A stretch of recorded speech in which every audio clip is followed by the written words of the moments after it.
Welcome to the documentary room. Kashmir 1947, वो रात जब जन्नत जल उठी। आपको लगता है कश्मीर का मुद्दा आर्टिकल 370 से शुरू हुआ था, एलओसी से शुरू हुआ था, यूएन से शुरू हुआ था? नहीं, कश्मीर का असली टूटना शुरू हुआ था 22 अक्टूबर 1947 से। और जो बात सबसे डरावनी है वो ये कि उस दिन जो हुआ वो अचानक नहीं था, वो पहले से लिखा जा चुका था। 1947 भारत आजाद हुआ और उसी आजादी के साथ आया बंटवारे का तूफान।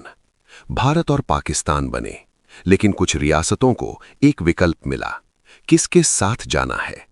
और उन्हीं रियासतों में सबसे बड़ा और सबसे संवेदनशील नाम था जम्मू कश्मीर। राजा थे महाराजा हरि सिंह और उनका सपना था कि कश्मीर आजाद रहे।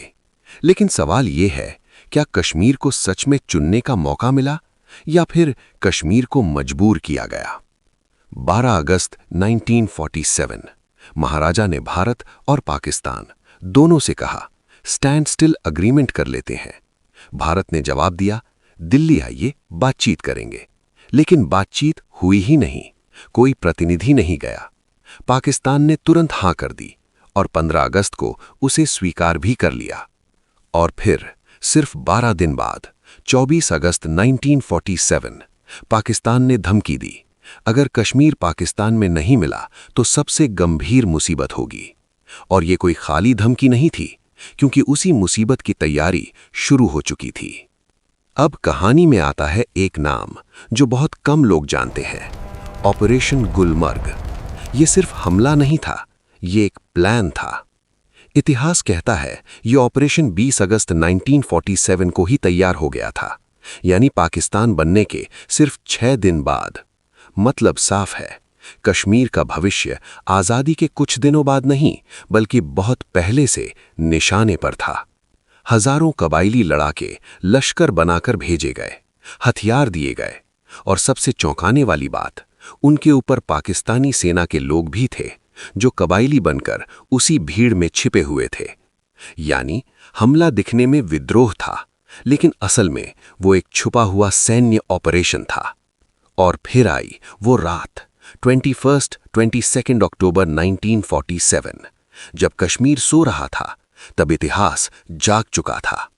22 अक्टूबर की सुबह मुजफ्फराबाद गिर गया, और इसके बाद जो हुआ वो सिर्फ युद्ध नहीं था, वो डर था, वो चीखें थीं, वो लूट थी, वो आग थी, और वो चीज जिसे इतिहास की कई किताबें धीमे शब्दों में लिखती हैं।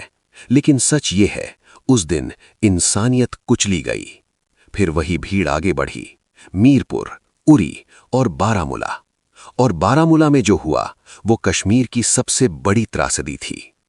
अब ध्यान से सुनिए, श्रीनगर बस कुछ कदम दूर था। अगर श्रीनगर गिर जाता तो शायद कश्मीर का फैसला उसी दिन हो जाता। लेकिन इतिहास में कभी-कभी एक छोटी सी देरी पूरा नक्शा बदल देती है। बारामूला में हमलावर 3 दिन रुक गए। क्यों? कुछ इतिहासकार कहते हैं लूट के लिए, कुछ कहते हैं पैसे के लिए, और कुछ कहते हैं क्योंकि उनका असली मकसद सिर्फ जीत नहीं बल्कि तबाही फैलाना था। और उन्हीं 3 दिनों ने भारत को वक्त दे दिया। महाराजा हरि सिंह घबरा चुके थे। अब उनके सामने आजादी नहीं थी, बस 2 रास्ते थे, या तो कश्मीर बचाना या कश्मीर खो देना। उन्होंने भारत को लिखा, मेरे पास कोई विकल्प नहीं। और भारत ने कहा, मदद चाहिए तो पहले कश्मीर को भारत में शामिल करना होगा।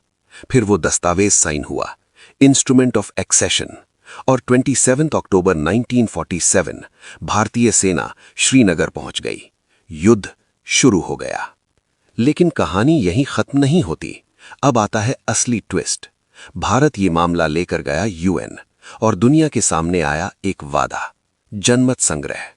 कहा गया कश्मीर की जनता तय करेगी कि उसे किसके साथ जाना है। लेकिन वो जनमत संग्रह कभी हुआ ही नहीं, और उसी अधूरे वादे ने कश्मीर को एक जख्म बना दिया। आज लोग एलओसी कहते हैं, आज लोग रेजोल्यूशन कहते हैं, आज लोग राजनीति करते हैं।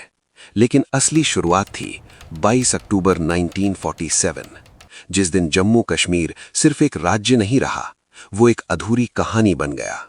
और अब आखिरी सवाल, क्या 22 अक्टूबर 1947 की वो रात नहीं होती तो क्या कश्मीर आज भी एक होता? क्या उसकी पहचान आज भी वैसी होती? या फिर कश्मीर का भविष्य उसी दिन तय कर दिया गया था और हम आज तक उस फैसले की कीमत चुका रहे हैं? ऐसी ही और मज़ेदार डॉक्यूमेंट्री वीडियोस देखने के लिए हमारे चैनल को सब्सक्राइब करें, वीडियो को लाइक करें, कमेंट करें और शेयर करें।